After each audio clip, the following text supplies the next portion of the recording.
TPC നമ്മൾ അടുത്തത് ഭഗവത്ഗീത 8-ാം അധ്യായം അക്ഷരബ്രഹ്മ യോഗത്തിലെ 20-ാമത്തെ ശ്ലോകത്തിലേക്ക് കടക്കുകയാണ്. വായിക്കാം. പരസ്തസ്മാത്തു ഭാവോന്യോ അവ്യക്തോ വ്യക്താത് സനാതന യസ സർവേഷു ഭൂതേഷു നശ്യസ്തു ന വിനശ്യതി. നമ്മള് ഓരോ ഗതികളും പറയുന്ന സമയത്ത് എവിടേക്കാണ് നമ്മൾ എത്തേണ്ടത്, എങ്ങനെയൊക്കെയാണ് പോകേണ്ടത്, പ്രകാശം എന്ന് പറയുന്നതിന് വ്യത്യസ്തമായിട്ടുള്ള ഒരവസ്ഥയുണ്ട്. അത് നമ്മൾ മനസ്സിലാക്കി അനുഭവിച്ച് മാഞ്ഞു പോകുന്നതും മാഞ്ഞു പോവാത്തതും മറഞ്ഞു പോകുന്നതും മറഞ്ഞു പോവാത്തതും നശിക്കുന്നതും കുറയുന്നതും കൂടുന്നതും ഒക്കെ അറിയുന്ന ഒരവസ്ഥയാണ് ഇത്. ഓരോ ഭാവം അന്യമായിട്ട് അവ്യക്തമായിട്ടുള്ളതും വ്യക്തമായിട്ടുള്ളതും ഏതാണ് സ്ഥിരമായിട്ട് സനാതനമായിട്ട് നിൽക്കുന്നത്, വ്യക്തമായിട്ടുള്ളത് ഏതാണ്, അവ്യക്തമായിട്ടുള്ളത് ഏതാണ്, സ്ഥിരമായിട്ട് നിൽക്കുന്നതാണ്. ഈ അവസ്ഥകളൊക്കെ എപ്പോഴാണോ ഓരോ വസ്തുവിലും സർവേഷു ഭൂതേഷു എല്ലാത്തിലും എപ്പോഴും ഉള്ള ഈ അവസ്ഥകളൊക്കെ നമുക്ക് കൃത്യമായിട്ട് മനസ്സിലാക്കാൻ സാധിക്കുമ്പോൾ എന്ത് നശിച്ചാലും ഒരു കുറവ് വന്നാലും നമ്മളിൽ ഒരു പ്രശ്നമില്ലാണ്ട് ആര് പോയാലും ശരി വന്നാലും ശരി ഇതൊക്കെ എനിക്ക് ചുറ്റുമുള്ളതൊക്കെ ഇപ്പൊ തൽക്കാലം ഒന്ന് മാറി നിൽക്കുന്നേ ഉള്ളൂ. സൂര്യൻ പോകുമ്പോ സൂര്യൻ മരിച്ചു പോയി എന്ന് പറഞ്ഞ് നമ്മൾ കരയാറില്ല, നാളെ വരും എന്നുള്ള ഒരു ഉറപ്പ് നമുക്കുണ്ട്. അതുപോലെ നമുക്ക് ചുറ്റുമുള്ള ഓരോ ജീവികളും നമ്മുടെ കൂടെയുള്ള ബന്ധുക്കളും ഒക്കെ പോകുമ്പോൾ നമുക്കൊരു ബോധം ഉണ്ടായാൽ മതി, അപ്പൊ ദുഃഖം ഉണ്ടാവില്ല. അപ്പൊ അക്ഷരബ്രഹ്മ യോഗത്തിൽ എന്താ ഗുണം? അറിവുള്ളവർക്ക് ദുഃഖം ഉണ്ടാവില്ല. ആ അറിവ് നമ്മളിലേക്ക് പകർന്നു തരാനാണ് ഭഗവാൻ ഇത്രയൊക്കെ പറഞ്ഞ് നമ്മുടെ അടുത്തേക്ക് എത്തുന്നത്. പക്ഷെ ഇതൊക്കെ പറഞ്ഞാലും ആ അറിവ് നമ്മളിലേക്ക് എത്താൻ അത്ര എളുപ്പമല്ല. ഒരു ജന്മം പോരാ, പിന്നെയും കുറെ ജന്മങ്ങൾ കഴിഞ്ഞു വരുമ്പോഴാണ് കുറച്ചെങ്കിലൊക്കെ നമുക്ക് വിവരം ഉണ്ടാവുള്ളൂ. അതുകൊണ്ടാണ് പെട്ടെന്ന് മനസ്സിലാക്കാത്തതെന്ന് മനസ്സിലാക്കിയാൽ മതി എന്ന് പറയാറുണ്ട് സാധാരണ. അപ്പൊ ഇത് വലിയൊരു അറിവാണ്. നമുക്ക് ദുഃഖമില്ലാത്തൊരവസ്ഥയിലേക്ക്, അതാണല്ലോ ഭഗവാൻ തുടങ്ങുന്നത്, ദുഃഖമില്ലാത്തൊരവസ്ഥയിലേക്ക് എങ്ങനെ നമ്മളെ കൊണ്ടുപോകണം എന്നുള്ളതാണ്. അപ്പൊ അത് കൊണ്ടുപോകണമെങ്കിൽ ഈ അറിവ് നമ്മളിൽ ഉണ്ടാവണം. ആ അറിവുണ്ടാക്കി തരാനാണ് ഇത്രയൊക്കെ കഷ്ടപ്പെട്ട് പറഞ്ഞു വരുന്നത്. അതാണ് നമുക്ക് എത്തേണ്ടത്. അപ്പൊ നമ്മുടെ ചുറ്റിലും പോകുന്ന ഓരോരാളും നമ്മളെ വിട്ടു പോകുമ്പോൾ വ്യക്തമായി അവ്യക്തമായി വന്ന് പോയി ഒക്കെ വരുമ്പോൾ നമ്മുടെ ഉള്ളിൽ മനസ്സിലാക്കണം ഇതൊക്കെ താൽക്കാലികമാണ്.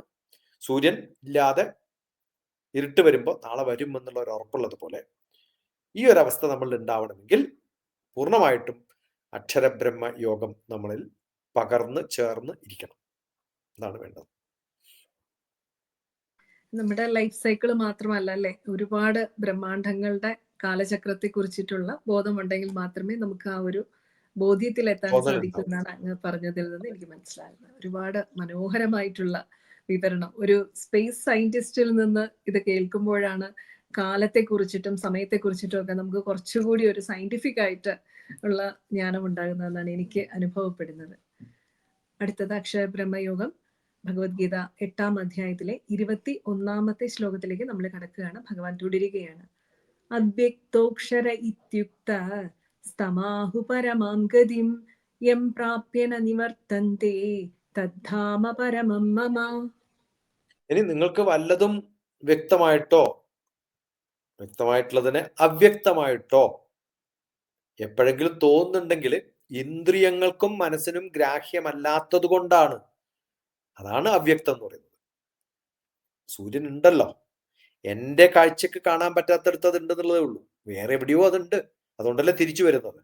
അപ്പൊ ഈ നമ്മുടെ മരണമായാലും നമ്മുടെ നിഴല് കിട്ടുന്നത് ഈ ഭാഗത്തുനിന്ന് ലൈറ്റ് വരുമ്പോ അതിന്റെ നിഴൽ അവിടെ പതിയുന്നു എന്ന് മാത്രം.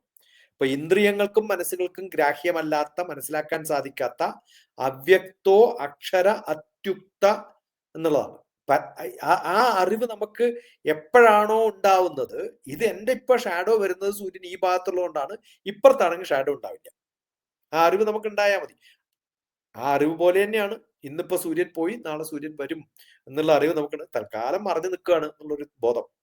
ആ അറിവ് നമ്മൾ ഉണ്ടാവുമ്പോഴാണ് അവ്യക്തവും ആയിട്ടുള്ള സംഭവങ്ങളൊക്കെ വ്യക്തമായിട്ട് നമുക്ക് കാണാൻ സാധിക്കും. അത് അനശ്വരമായിട്ടുള്ള നമ്മൾ എത്തിച്ചേരേണ്ട പരമമായ സത്യത്തെ മനസ്സിലാക്കുന്ന ആ സത്യമാണ് സൂര്യൻ ഉണ്ട് എന്നുള്ളത്. തൽക്കാലം മറഞ്ഞു പോയി എന്നുള്ളത് നമ്മുടെ ഒരു അറിവില്ലായ്മയാണ്. ആ അറിവ് നമ്മൾ ഉണ്ടാവുമ്പോൾ പരമമായ ലക്ഷ്യമാകുന്ന സത്യദർശികളായി നമ്മൾ മാറുമെന്നുള്ളതാണ്. അതാണ് പരമമായ ഗതി. ആ അറിവിലേക്കുള്ള, ആ വഴിയിലേക്കുള്ള, ആ അൾട്ടിമേറ്റ് ആയിട്ട് എത്തേണ്ടത് ആ ഒരു അറിവിലേക്കാണ്. ഇത് നമ്മൾ എപ്പോഴാണോ പ്രാപിക്കുന്നത്, പിന്നെ മരണവും ജനനവും ഇതൊന്നും ഒരു ഒരു ഒരു ഭയം ഉണ്ടാവില്ല, പ്രശ്നം ഉണ്ടാവില്ല. ആ പരമമായ ധാമം, ആ ധാമമാണ് ഇവിടെ പറയുന്നത്. തഥാത്മ പരമം മമഃ യം പ്രാപ്യ ന നിവർത്തന്തേ. അവിടത്തേക്ക് നമുക്ക് പോകാണ്ടിരിക്കാൻ പറ്റില്ല. എന്തായാലും സൂര്യൻ ഉദിച്ചാൽ അസ്തമിക്കാണ്ടിരിക്കാൻ പറ്റില്ല. പിന്നെ നമുക്ക് എന്തിനാ വേവലാതി? അസ്തമിച്ചാൽ എന്താ കുഴപ്പം? ജനിച്ചാൽ മരിക്കും, മരിച്ചാൽ എന്താ കുഴപ്പം? പിന്നെയും വരുവടോ ഞാൻ, അടുത്ത ജന്മത്തിൽ നമുക്ക് കാണാം. ചിലരൊക്കെ ചോദ്യം ചോദിക്കുമ്പോൾ എതി പറയാറുള്ളത് പോലെ, ഇതിന്റെ ഉത്തരം ഇപ്പം എനിക്കറിയില്ല, നമ്മൾ രണ്ടാളും അങ്ങോട്ട് എത്തുമല്ലോ, അവിടെ എത്തുമെന്ന് ഞാൻ പറഞ്ഞുതരാം. അതുപോലെയാ. മനോഹരമായിട്ട് നമ്മളെ വേറൊരു ലോകത്ത് കൊണ്ടുപോയി TPC. ആ ഒരു കാലചക്രത്തിന്റെയും സെൻസ് ഓഫ് ടൈമിന്റെ ഒക്കെ ഒരു ലോകത്തിലേക്ക് വളരെ രസകരമായിട്ടുള്ള ഒരുപാട് നോളജ് തരുന്ന ഒരു വിവരണമായിരുന്നു. അടുത്തത് ഭഗവത്ഗീത 8-ാം അധ്യായം അക്ഷരബ്രഹ്മയോഗത്തിലെ 22-ാമത്തെ ശ്ലോകത്തിലേക്ക് നമ്മൾ കിടക്കുകയാണ്. ഭഗവാൻ തുടരുകയാണ്. പുരുഷസ്സ പരപാർത്ഥ ഭക്ത്യാലഭ്യസ്ത്വനന്യയാ യസ്യാന്തസ്ഥാനി ഭൂതാനി യേന സർവമിദം തതം. എന്ത് രസകരമാണെന്ന് ആലോചിച്ച് നോക്കൂ. ഹേ പാർത്ഥ, പുരുഷ സ പരഹാന്ന്. ഓരോ വ്യക്തിയും, ഓരോ മനുഷ്യനും, ഓരോ ജന്മവും, ഓരോ ജീവികളും എപ്പോഴാണ് ഇത് കിട്ടുന്നത്? ഭക്ത്യാ, നല്ലപോലെ ഭക്തി ഉണ്ടാവണം. കൃത്യമായിട്ടുള്ള അറിവ് എന്ന് പറയുന്നത്, ശ്രദ്ധ എന്ന് പറയുന്നത് നമ്മുടെ പൂർണ്ണമായിട്ടുള്ള കോൺസെൻട്രേഷൻ വരുമ്പോഴാണ്. അത് ഏതിൽ വേണം? സത്യസ്വരൂപം ഉള്ളിൽ സ്ഥിതി ചെയ്യുന്നുണ്ട് എന്നുള്ള ഒരു ബോധം നമ്മൾ ഉണ്ടാവുന്നതാണ് നമ്മുടെ ഭക്തി. അങ്ങനെ വന്നാൽ എവിടെയാ പ്രപഞ്ചം ഉള്ളത്? എൻ്റെ ഉള്ളിലുള്ളത്. എവിടെയാ എൻ്റെ അമ്മ ഇരിക്കണത്? വേറെ എവിടെയല്ല, എൻ്റെ അമ്മ ഇരിക്കണത് എൻ്റെ ഉള്ളിൽ തന്നെയാണ്. അത് എല്ലാം യസ്യാന്തസ്ഥാനി ഭൂതാനി ഏന സർവമിതം തതം. ഭക്തിയിൽ പ്രാപിക്കുന്ന സമയത്ത് ഒരു മനുഷ്യന്റെ ഉള്ളില് പരിപൂർണമായ എന്ത് പ്രപഞ്ചവും നമ്മുടെ ഉള്ളിൽ ഇരിക്കുന്നുണ്ട് എന്നുള്ള അറിവ് നമുക്കുണ്ടാവും. ആ പ്രപഞ്ചം മുഴുവൻ പരിപൂർണമായി നമ്മുടെ ഉള്ളിലേക്ക് എത്തുന്ന, നമ്മളെ അല്ലാതെ അനന്യമായിട്ടുള്ള ഒരു അവസ്ഥയിലേക്ക് നമ്മൾ എത്തില്ല. നമുക്ക് അന്യമായിട്ടൊന്നും ഇല്ലതാനും, എല്ലാം നമ്മുടെ ഉള്ളിലാണത്. അങ്ങനെ സർവമിതം തതം, എല്ലാം നമ്മുടെ ഉള്ളിലുണ്ടെന്നുള്ള നമ്മുടെ അറിവ് എവിടെയുള്ളത്? അത് യസ്യാന്തസ്ഥാനി ഭൂതാനി. ഓരോ ജീവിക്കും ഈ അറിവുണ്ട്. അപ്പൊ എല്ലാ ജീവികളിലും എല്ലാവരും നിലനിൽക്കുന്നു എന്നുള്ളതാണ്. ഒരാൾ ഉണ്ട് എന്നോ ഇല്ല എന്നോ പറയുന്ന സമയത്ത്, ഉണ്ട് അല്ലെങ്കിൽ ഇല്ല എന്ന് പറയുന്ന ആ ഒരു അറിവ് നമ്മുടെ ഉള്ളിലുണ്ട് എന്നുള്ളതാണ്. അതുകൊണ്ടാണ് ഞാൻ പലപ്പോഴും പറയാറ്, ഈ ഭഗവാൻ ഇല്ല എന്ന് പറയുന്ന, ഈശ്വരൻ ഇല്ല എന്ന് പറയുന്ന ഒരാളുടെ ഇല്ല എന്ന് പറയുമ്പോൾ ഉണ്ട് എന്നുള്ള ബോധം അയാളുടെ എവിടെയോ ഉള്ളത് കൊണ്ടാണ് ഇത് പറഞ്ഞു പോകുന്നത്. അല്ലെ പിന്നെ അങ്ങനെ ഒരു തോന്നലേ ഉണ്ടാവില്ലല്ലോ. ഈ ദ്വന്ദ്വം എന്ന് പറയുമ്പോൾ തന്നെ രണ്ടാണ് എന്ന് പറയണമെങ്കിൽ, രണ്ടാണ് എന്ന് ചിന്തിക്കുന്ന ഏതോ ഒരാളില് ഇത് രണ്ടും ഒന്നായിട്ടിരിക്കണ്ടേ? അതുകൊണ്ടല്ലേ രണ്ടാണെന്ന് പറയുന്നത്. അപ്പൊ ചിന്തയിലെങ്കിലും ഇത് ഒന്നാണല്ലോ, അല്ലെങ്കിൽ പിന്നെ അല്ല അല്ലെങ്കിൽ രണ്ടാണ് എന്ന് പറയേണ്ട കാര്യമില്ല. അതുപോലെയാണ് ഈ അറിവ് എന്ന് പറയുന്നതാണ് അക്ഷരബ്രഹ്മയോഗം. അല്ലാണ്ട് കുറെ അക്ഷരം പഠിച്ചിട്ട് കാര്യമില്ല എന്നാണ്. നമ്മൾ കുറെ അക്ഷരമൊക്കെ പഠിച്ച്, കുറെ വാക്കുകളൊക്കെ പഠിച്ച്, കുറെ പിന്നെ ശ്ലോകങ്ങളൊക്കെ പഠിച്ച്, കുറെ സിദ്ധാന്തങ്ങളൊക്കെ പഠിച്ചു, പക്ഷെ ഇതിന്റെ കാതൽ മനസ്സിലാക്കണില്ല. ആ കാതൽ മനസ്സിലാക്കുമ്പോഴാണ് ഈ ഇരുട്ടും വെളിച്ചവും തമ്മിലുള്ള വ്യത്യാസങ്ങളൊക്കെ ഒന്നുമല്ല എന്ന് നമ്മൾ മനസ്സിലാക്കുക. ഇത് രണ്ട് ബോധങ്ങളാണ്. ആ ബോധം എന്ന് പറയുന്നത് എൻ്റെ ഉള്ളിലുള്ള ബ്രഹ്മമാണ്. ഹൃദയ ഗുഹര മധ്യേ കേവലം ബ്രഹ്മ മാത്രം. ആ ബ്രഹ്മം ഉണ്ടാവുന്നത് ഓം എന്ന ശബ്ദം എൻ്റെ ഹൃദയത്തിൻ്റെ ഉള്ളിൽ നിന്നാണ് വരുന്നത്. അത് എൻ്റെ ഹൃദയത്തിനുള്ളത് കൊണ്ടാണ് അത് പുറത്തുനിന്ന് വരുമ്പോൾ എനിക്ക് മനസ്സിലാക്കാൻ പറ്റുന്നത്. നമ്മുടെ ഉള്ളിലില്ലെങ്കിൽ പുറത്തുനിന്ന് വന്നാലും മനസ്സിലാക്കാൻ പറ്റില്ല. അതാണ് അറിവ്. വളരെ ശരിയായിട്ടുള്ള ഒരു വിവരണം. നമുക്ക് ഒരുപാട് ആഴത്തിൽ ഇനി അത് ചിന്തിച്ചിട്ട് വേണം മനസ്സിലാക്കാൻ. കാരണം അത്രയും ഗഹനമായിട്ടുള്ളൊരു വിഷയമാണ് അങ്ങ് ഇത്രയും ലളിതമാണെന്ന് തോന്നിപ്പിക്കുന്ന രീതിയിൽ അവതരിപ്പിച്ചിട്ടുള്ളത്. അടുത്ത ശ്ലോകം TPC ഭഗവത്ഗീത 8-ാം അധ്യായം അക്ഷരബ്രഹ്മയോഗത്തിലെ 23-ാമത്തെ ശ്ലോകം. പലപ്പോഴും ഇതിന്റെ ഒരു ബാഹ്യമായിട്ടുള്ള ഒരു അർത്ഥമാണ് എല്ലാവരും മനസ്സിലാക്കി വെച്ചിരിക്കുന്നത്. അതിനെ കുറച്ചുകൂടി താത്വികമായിട്ട് ഫിലോസഫിക്കലായിട്ടുള്ള ഒരു മീനിങ്ങോടുകൂടി ഒന്ന് വിവരിക്കണമെന്ന് അഭ്യർത്ഥിച്ചുകൊണ്ട് തുടങ്ങുകയാണ്.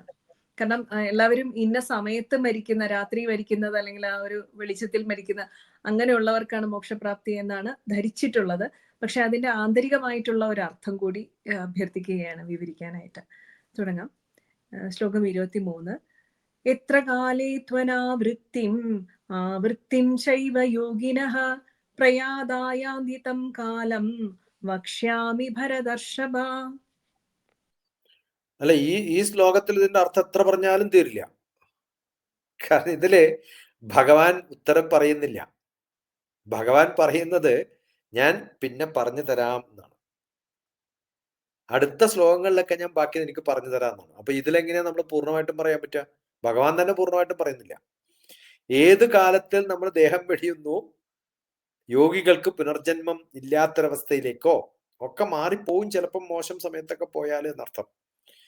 ഏത് കാലത്ത് ദേഹം വെടിയുന്ന യോഗികൾക്കാണോ പുനർജന്മം പ്രാപിക്കുന്നത്, ഹേ അർജുന, ആ കാലം ഏതാണെന്ന് ഞാൻ നിനക്ക് പറഞ്ഞു തരാമെന്നാ പറയണത്. അതേത് കാലാണ്? ഭഗവാൻ പറയാതെ തന്നെ ഇത്രയും സമയം കൃത്യമായിട്ട് ആലോചിച്ചാൽ നമുക്ക് പറയാൻ പറ്റും. അതേത് കാലാണ്? നമ്മൾ മൂടിപ്പൊതച്ച് കിടക്കുമ്പോൾ ഞാൻ ചത്തുപോയി എന്ന് വിചാരിക്കുന്ന പോലെയാണ്. ആളെ ഉണരുകയാണ്, ഇത് ഈ പുതപ്പ് മാറ്റാൻ പറ്റും എന്നുള്ള ബോധം. ആ സമയത്താണ് ഞാൻ ഉറങ്ങുന്നുണ്ടെങ്കിൽ എന്റെ ഉറക്കം സുഖമായിട്ടുള്ള ഉറക്കാവും. ഇത് മൂടുമ്പോ തന്നെ ഞാൻ ചത്തുപോകുമെന്ന് വിചാരിച്ചിട്ട് കിടന്നാലോ ഉറക്കം നന്നാവുമോ? അയാൾ ചിന്തിക്കുന്നത് ഈ രാത്രിയെ കുറിച്ച്, ഈ സമയത്തെ കുറിച്ചല്ല. ഞാൻ ആലോചിക്കുന്നത് നാളെ ഉണ്ടാവില്ല, നാളെ ഉണ്ടാവില്ല, നാളെ ഉണ്ടാവില്ല. ഞാൻ പറഞ്ഞല്ലോ, കേരളത്തിൽ യാത്ര ചെയ്യുമ്പോൾ ട്രാഫിക് ജാമാണ്, എന്ത് കഷ്ടമാണ്, റോഡ് ഭയങ്കര തിരക്കാണെന്ന് പറയുമ്പോൾ ആകെ ടെൻഷൻ. ഇനി ഒരു ദിവസം ഒരു ട്രാഫിക്കും ഇല്ലാത്തത് ഞാൻ ഓടിച്ചാലോ, എന്റെ ഭഗവാനെ ഇന്നിവിടെ ബന്ധാണോ എന്നുള്ള ടെൻഷൻ. ഈ ടെൻഷൻ അടിക്കുന്ന ആൾക്ക് ഏത് കാലവും ടെൻഷൻ അടിക്കും. ഇതൊന്നും കുഴപ്പമില്ലടോ എന്ന് നമ്മളോട് തന്നെ പറയുന്ന ഒരു അവസ്ഥ ഉണ്ടല്ലോ. ഞാൻ കണ്ണടക്കുമ്പോൾ ഇവിടെ ഫുൾ ഇരുട്ടാണ് എന്ന് വെച്ച് എന്റെ കണ്ണിന് തുറക്കില്ല ഭഗവാനെ എന്ന് വിചാരിച്ചുകൊണ്ടിരുന്ന കണ്ണടച്ചിട്ടുള്ള ഒരു അവസ്ഥക്ക് നമുക്ക് ഒരു ആസ്വാദനം ഉണ്ടല്ലോ. ആ ആസ്വാദനം ഉണ്ടാവില്ല. കാരണം കണ്ണടക്കുമ്പോ എന്റെ കണ്ണ് പോയോ, അടിച്ചു പോയോ എന്ന് വിചാരിക്കും, അടച്ചു പോകുന്നതിന് പകരം. ഈ അടക്കുന്ന ഒരാൾക്ക് അടച്ചു തുറക്കാൻ പറ്റും എന്നുള്ള ബോധം ഉണ്ടാകുമ്പോഴല്ലേ നമുക്ക് സുഖിക്കാൻ പറ്റുള്ളൂ. ആലോചിച്ചോക്കെ, ഞാൻ കണ്ണടച്ചിട്ട് ആസ്വദിക്കുന്ന എപ്പോഴാണ് നമുക്ക് പറ്റുക? കണ്ണ് തുറക്കാൻ പറ്റും എന്നുള്ളൊരു ബോധം എന്നിലുള്ളപ്പോഴാണ്. ആ ബോധം ഇല്ലാത്ത ഒരാൾക്ക് കണ്ണടച്ചു കഴിയുമ്പോൾ എന്താ ഉണ്ടാവുക? ആസ്വദം ഉണ്ടാവുമോ അല്ല ടെൻഷൻ ഉണ്ടാവുമോ? എന്റെ ഭഗവാനെ, കണ്ണടച്ചുമ്പോ തന്നെ എന്റെ കണ്ണടിച്ചു പോയി എന്ന് പറഞ്ഞു വിചാരിച്ചു, തീർന്നു കഥ. പിന്നെ ഈ കണ്ണടച്ചാൽ കിട്ടുന്ന ആസ്വാദ്യം അവർക്ക് കിട്ടില്ല. അതുപോലെയാണ് ഈ അറിവുണ്ടാവുമ്പോഴേ. അപ്പൊ നമ്മൾ എപ്പോ ചാവണം? ഈ അറിവുള്ളപ്പോൾ നമ്മൾ ചാവണം. എപ്പോ കണ്ണടക്കണം? അറിവുള്ള സമയത്ത് കണ്ണടക്കണം. അറിവില്ലാത്തവൻ കണ്ണടച്ചാൽ എന്ത് പറ്റും? ടെൻഷൻ അടിക്കും. അറിവുള്ളവൻ കണ്ണടച്ചാൽ എന്ത് പറ്റും? എനിക്ക് എന്തായാലും തുറക്കാൻ പറ്റും എന്നറിയും. ഈ അറിവാണ് നമുക്ക് വേണ്ടത്. ആ അറിവുണ്ടെങ്കിൽ കൃത്യമായിട്ടും ഈ അറിവില്ലെങ്കിൽ അടുത്ത ഇതൊന്നും വായിക്കാൻ പറ്റില്ല. കാരണം നാളെ ഇല്ലല്ലോ, ഇത് തീർന്നല്ലോ എന്റെ കഥ. അതോ ചെറിയ പ്രശ്നം വരുമ്പോ തന്നെ എല്ലാം കഴിഞ്ഞു ഭഗവാനെ എന്ന് പറയുന്ന എത്രയോ ആൾക്കാരുണ്ട്. ഏത് കാലത്ത് ദേഹം പിടിച്ചാലും എനിക്ക് കുഴപ്പമില്ല എന്ന് വിചാരിക്കാം. ഇനിയിപ്പോ ബൈ ചാൻസ് ഞാൻ കണ്ണടച്ചപ്പോ എന്റെ കണ്ണ് പോയി എന്ന് വിചാരിക്കാം. എന്റെ കണ്ണ് പോയിട്ടാണ് ഞാൻ അടച്ചത്. പക്ഷെ കുറച്ച് സമയമെങ്കിലും എനിക്ക് ആസ്വദിക്കാൻ പറ്റുമല്ലോ. കാരണം ഒരു ബോധം ഉണ്ടല്ലോ, തുറക്കാൻ പറ്റും എന്നുള്ള ബോധം ഉള്ളിടത്തോളം കാലം ഞാൻ കുറേ സമയം കണ്ണടച്ച് കിടന്നാലും എനിക്ക് ആസ്വദിക്കാൻ പറ്റും.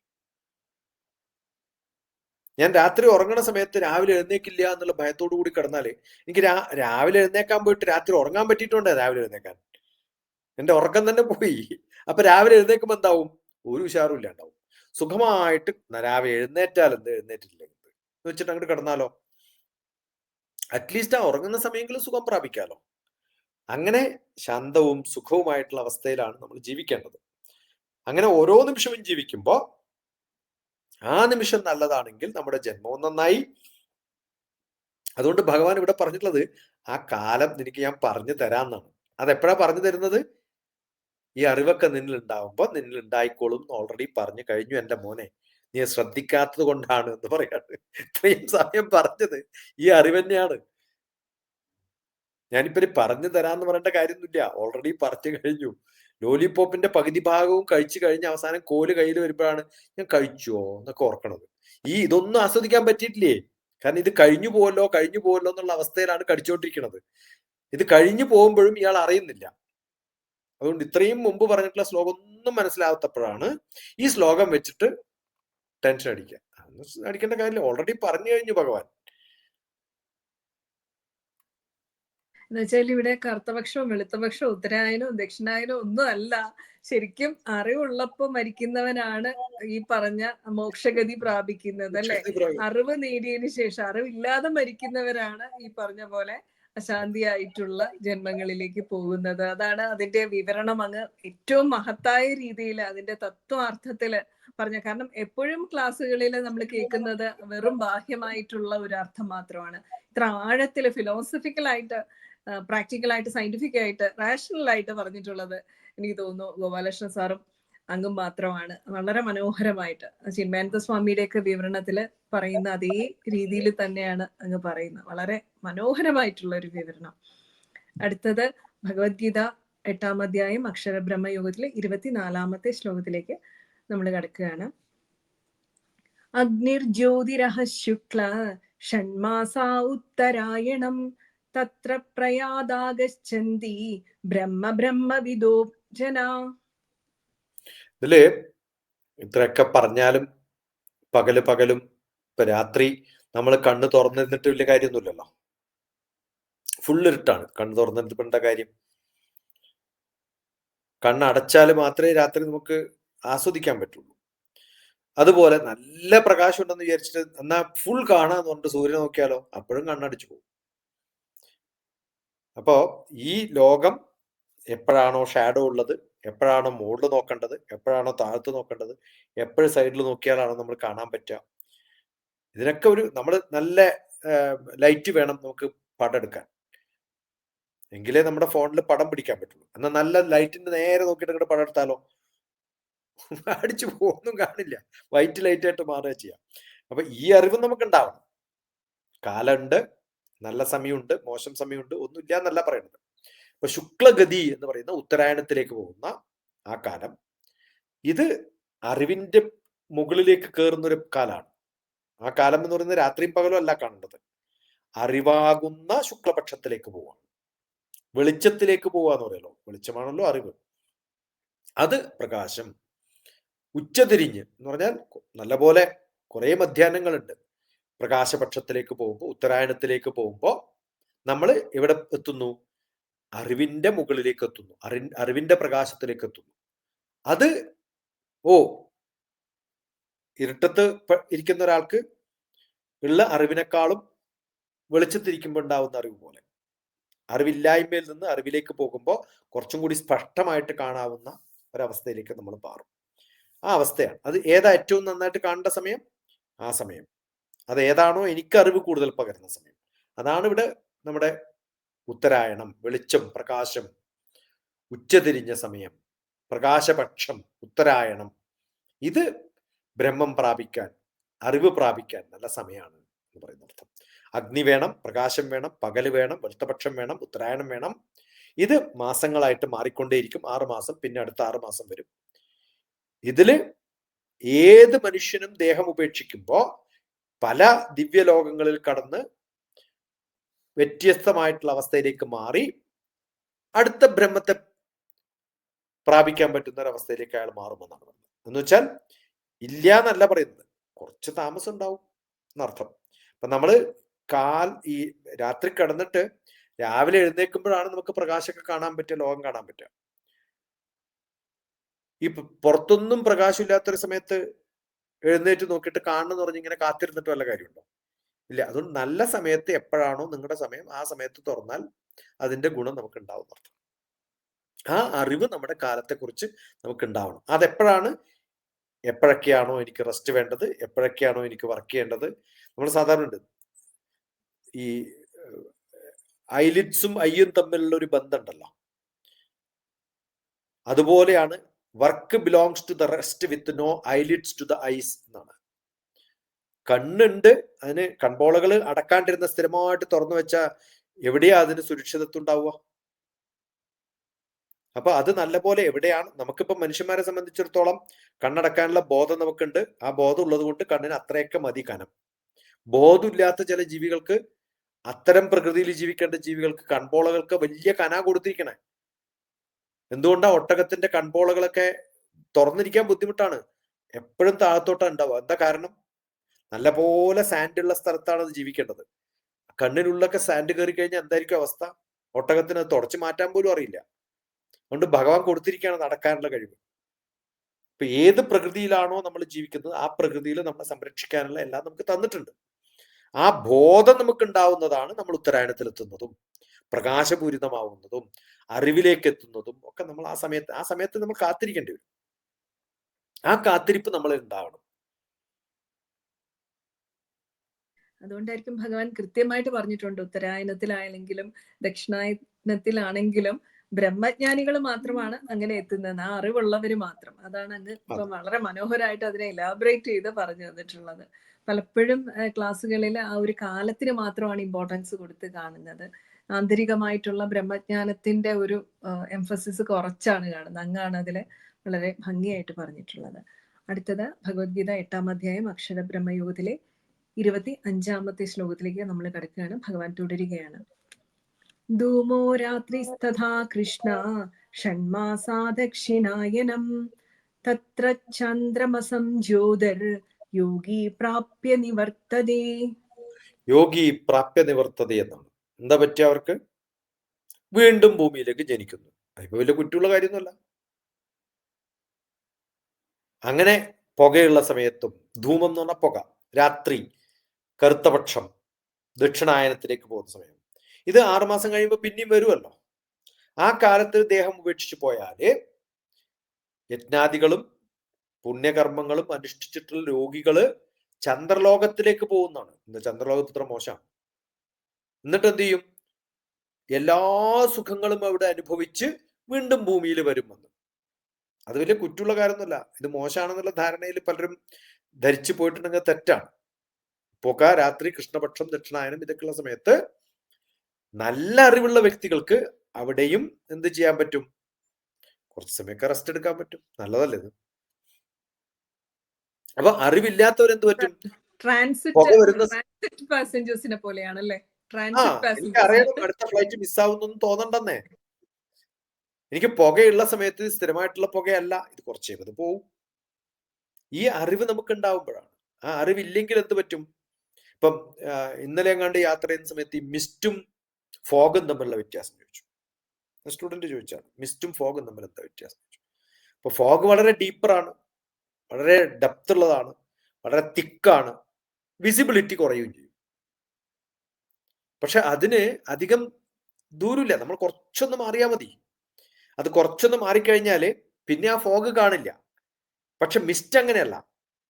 മിസ്റ്റ് കിലോമീറ്ററുകളോളം നീണ്ടു നിൽക്കുന്നതിനെ മിസ്റ്റ് എന്ന് പറയുള്ളൂ. ഈ ഫോഗ് എന്ന് പറയുന്നത് വളരെ ചെറിയ സ്ഥലത്ത് മാത്രം നമ്മളെ പൂർണ്ണമായിട്ടും ദൃശ്യം തരാതെ വിസിബിലിറ്റി ഇല്ലാതിരിക്കുന്ന അവസ്ഥയാണ് ഫോഗ്. മിസ്റ്റ് എന്ന് പറയുന്നത് വിസിബിലിറ്റി ഉണ്ട്, പക്ഷെ അത് കുറേ നീണ്ടു കിടക്കുന്ന സ്ഥലത്താണ്.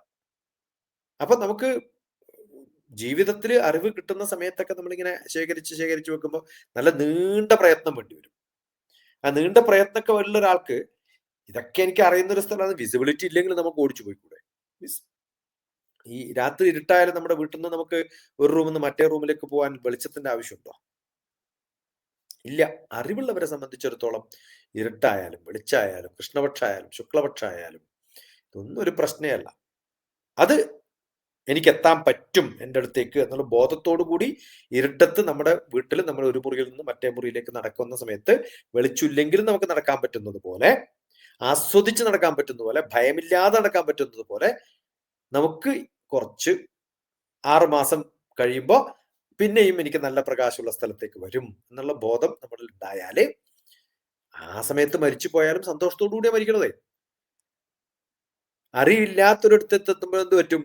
അയ്യോ ഭഗവാനെ, ഇരുട്ടാണല്ലോ എന്ന് പറഞ്ഞ് അങ്ങോട്ടും ഇങ്ങോട്ടും നടക്കുമ്പോഴാണ് പോയി തട്ടിമുട്ടിയിട്ട് കാല് വേദനിക്കുക. അങ്ങനെയുള്ളവർക്ക് ഒരിക്കലും ആസ്വദിക്കാൻ പറ്റില്ല, എപ്പോഴും ദുഃഖം തന്നെയാണ്. അപ്പൊ അറിവാണ് ദുഃഖത്തിൽ നിന്ന് മുന്നോട്ട് പോകാനുള്ള, ദുഃഖമില്ലാതെ മൂവ് ചെയ്യാനുള്ള ഏറ്റവും നല്ല മാർഗം. എന്ന് ഭഗവാൻ നമ്മളെ ഇതിലപ്പുറം നന്നായിട്ട് എങ്ങനെ പറഞ്ഞു തരാൻ എനിക്കറിയില്ല.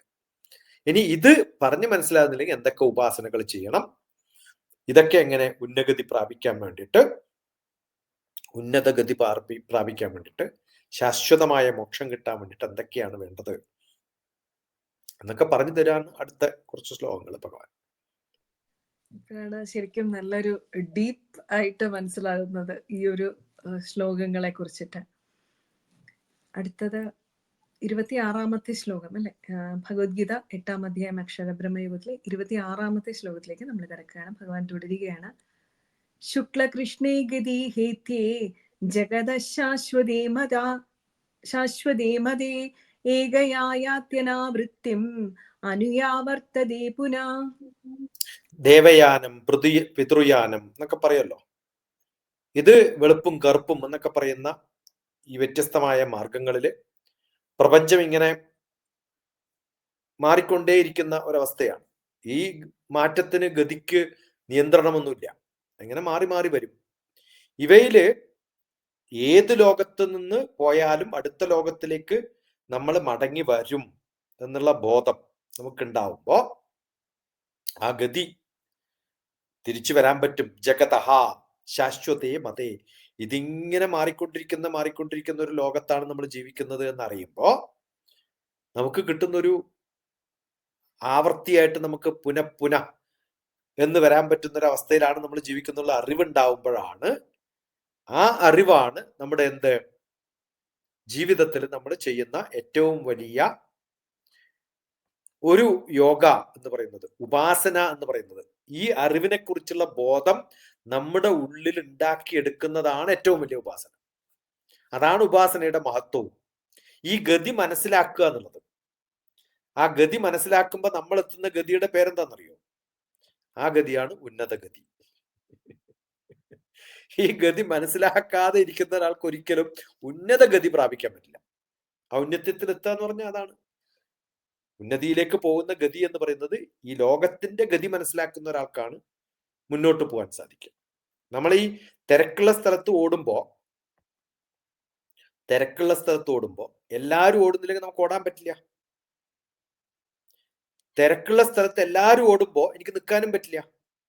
അപ്പൊ ഗതി മനസ്സിലാക്കിയാൽ മാത്രമേ എന്റെ ഗതി നന്നായിട്ട് പോവുള്ളൂ. ഗതി മനസ്സിലാക്കാത്ത ഒരാൾക്ക് ഗതി കെട്ടുപോകും. അതാണ് ഗതികേട് എന്ന് പറയുന്നത്. ഗതികെട്ട മരണം എന്ന് പറഞ്ഞാൽ അതല്ലേ. എനിക്ക് ഈ ലോകത്തിന്റെ ഗതിയെ മനസ്സിലാക്കാൻ പറ്റിയിട്ടില്ല എന്നുള്ളതാണ്. അല്ലെങ്കിൽ ഒരാളും ഗതി കെട്ടിട്ടൊന്നുമില്ല ഈ ലോകത്ത്. ഗതി കെട്ടു എന്ന് പറഞ്ഞാൽ അതിനകത്ത് എനിക്ക് അറിവില്ല എന്നാണ്. ലോകത്തിന്റെ ഗതി മനസ്സിലാക്കാൻ, ഗതി വിഗതികള് മനസ്സിലാക്കാനുള്ള അറിവുണ്ടാവുന്നതാണ് അറിവ്.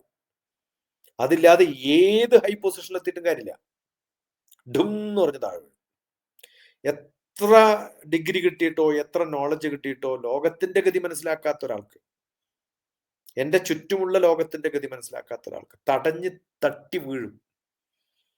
അത് ഈ തിരക്കുള്ളടുത്ത് ഓടുമ്പോ ഓടാനും അവര് നടക്കുമ്പോ ഓടാതിരിക്കാനുമുള്ള അറിവ് നമുക്കുണ്ടായാലേ ആ കൂട്ടത്തിൽ നമുക്ക് ഇങ്ങോട്ട് പോകാൻ പറ്റും. ഇതിനുള്ള അറിവാണ് നമുക്ക് വേണ്ട ഏറ്റവും വലിയ അറിവ്.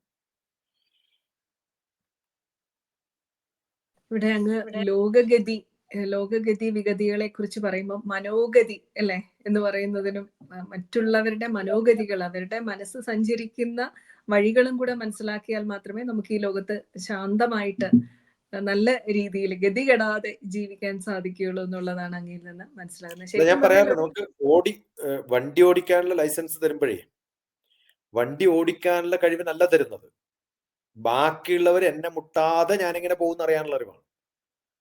ഞാൻ ബാക്കിയുള്ളവരെ മുട്ടാതെ പോയിട്ട് കാര്യമൊന്നുമില്ല.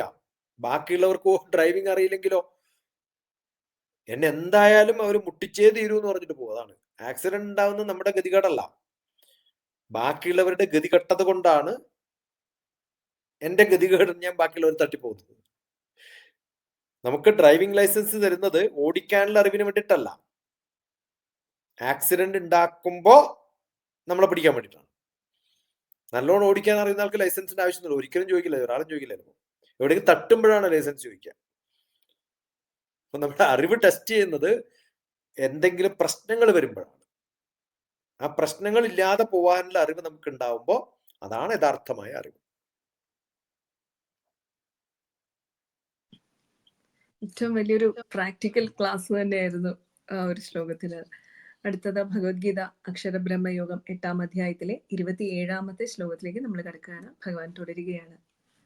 നൈതേ ശ്രുതി പാർത്ഥജാനൻ യോഗി മുഹ്യതി കശ്ചന തസ്മാത് സർവേഷു കാലേഷു യോഗയുക്തോ ഭവാർജുന. കൃത്യമായിട്ട് പറഞ്ഞു. തസ്മാത് സർവേഷു കാലേഷു, ഏത് സമയത്തും യോഗയുക്ത ഭവാർജുന, യോഗയുക്തി പ്രാപിക്കാൻ സാധിക്കുമെന്നാണ്. ഈ ശ്ലോകം പറഞ്ഞ മുമ്പ് പറഞ്ഞിട്ടുള്ളതൊക്കെ എന്തിനാ പറഞ്ഞെന്ന് ചോദിക്കുമല്ലോ.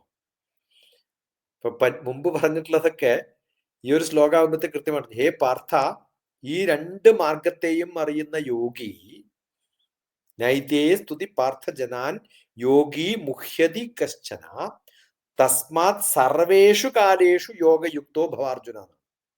മോഹത്തിന് അതീതമാകാതെ, അതുകൊണ്ട് ഞാൻ പറഞ്ഞ കണ്ണ് അടയ്ക്കുമ്പോ തുറക്കാൻ പറ്റില്ലയോ എന്നുള്ളതും ഒരു പ്രശ്നമാണ്. ഇനി പകലായോ പകലായോ പകലായോ നോയിക്കോണ്ട് ഉറങ്ങാൻ പറഞ്ഞാൽ ഉറക്കാൻ പറ്റുമോ? ഉറങ്ങാൻ പറ്റില്ല. അതിന് ക്ഷമ വേണം. അങ്ങനെ മോഹത്തിന് അതീതനാവാതെ, പകലാവണം പകലാവണം എന്ന് വിചാരിച്ചിട്ട് ഇടക്കിടയ്ക്ക് കണ്ണു തുറന്നുകൊണ്ടിരുന്ന ഉറക്കം പോവും. അതുപോലെയാണ്. അർജുന, നീ എല്ലാ സമയത്തും യോഗയുക്തനായിരിക്കണം. ഒരു സമയം പോലും വിഷമിച്ചിരിക്കരുത്. സ്ഥിരമായിട്ട് ഹാപ്പി ആവുക. LIFE, life, live in full enjoyment. അതുകൊണ്ടാണ് എൻ്റെ എല്ലാ പുസ്തകവും ലൈഫിൽ തുടങ്ങുന്നത്, ലൈഫിൽ അവസാനിക്കുന്നത്. അതിനെന്ത് വേണം? Learn in full enjoyment. പഠിക്കുന്നതും എൻജോയ് ചെയ്തുകൊണ്ട് പഠിക്കാം. എൻജോയ് ചെയ്തുകൊണ്ട് പഠിക്കുക, എൻജോയ് ചെയ്തുകൊണ്ട് ജീവിക്കാം. ഈ കംപ്ലീറ്റ് അധ്യായത്തിൽ ഒറ്റ വാക്കിൽ അത് പറയാം. എൻജോയ് ചെയ്ത് ജീവിക്കുക, എൻജോയ് ചെയ്ത് പഠിക്കുക.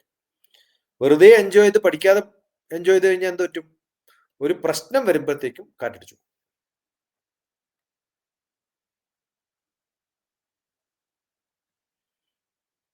അതായത് പഠിച്ചതൊന്നും അപ്ലൈ ചെയ്യാൻ സാധിക്കില്ല അല്ലെ? അപ്ലൈഡ് ആയിട്ടുള്ള ഒരു നോളജ് വേണമെന്നാണ് പറയുന്നത്. പഠിച്ചത് പ്രാവർത്തികമാക്കാൻ സാധിക്കുന്ന രീതിയിൽ പഠിച്ചാൽ മാത്രമേ കാര്യമുള്ളൂ എന്നാണ് മനസ്സിലാകുന്നത്.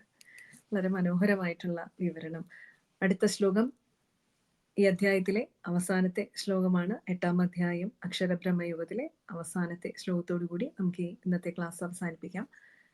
28-ാമത്തെ ശ്ലോകത്തിലേക്ക് നമ്മൾ കടക്കുകയാണ്. ഭഗവാൻ തുടരുന്നു.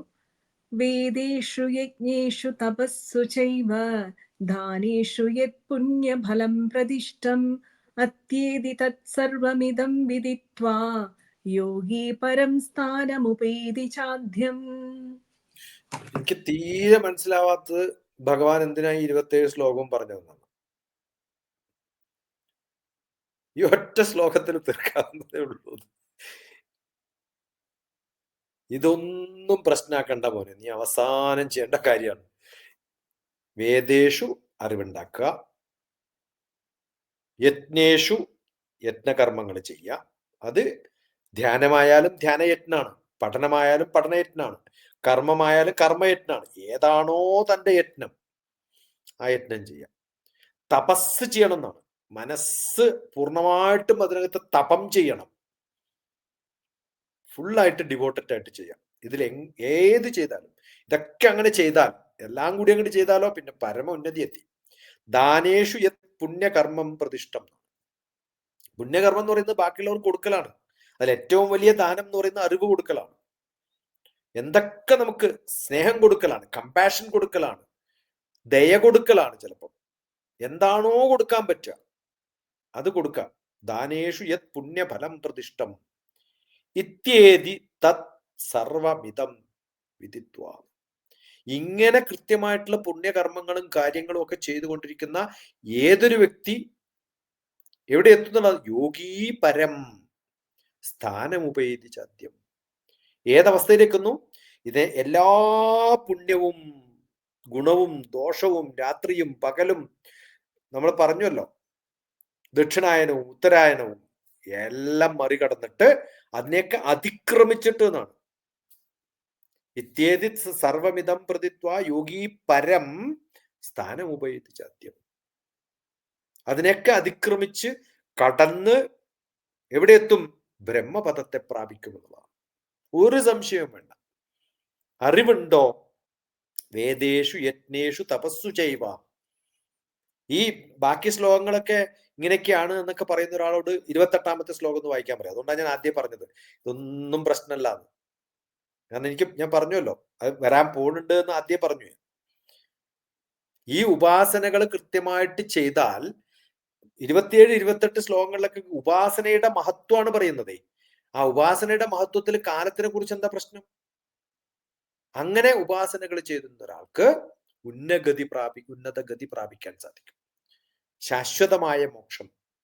അതാണ് 28ാമത്തെ ശ്ലോകത്തിൽ ഭഗവാൻ പറയുന്നത്. അപ്പൊ അക്ഷരബ്രഹ്മയോഗം പറയുന്നത് കുറെ കണ്ടീഷണൽ ആയിട്ടുള്ള കാര്യങ്ങൾ, ഇന്ന കാലത്ത്, ഇന്ന സമയത്ത്, ഇന്ന ലോകത്ത്, ഇന്ന ആളോട് ഇന്നത് ഒന്നും പ്രശ്നമില്ല. തത്വങ്ങൾ കൃത്യമായിട്ട് അറിയാം, അതിൽ പൂർണ്ണമായ ശ്രദ്ധ ഉണ്ടാവുക, ചെയ്യുന്ന കർമ്മങ്ങളൊക്കെ യജ്ഞകർമ്മങ്ങളായിട്ട് ചെയ്യാനുള്ളതാണ്.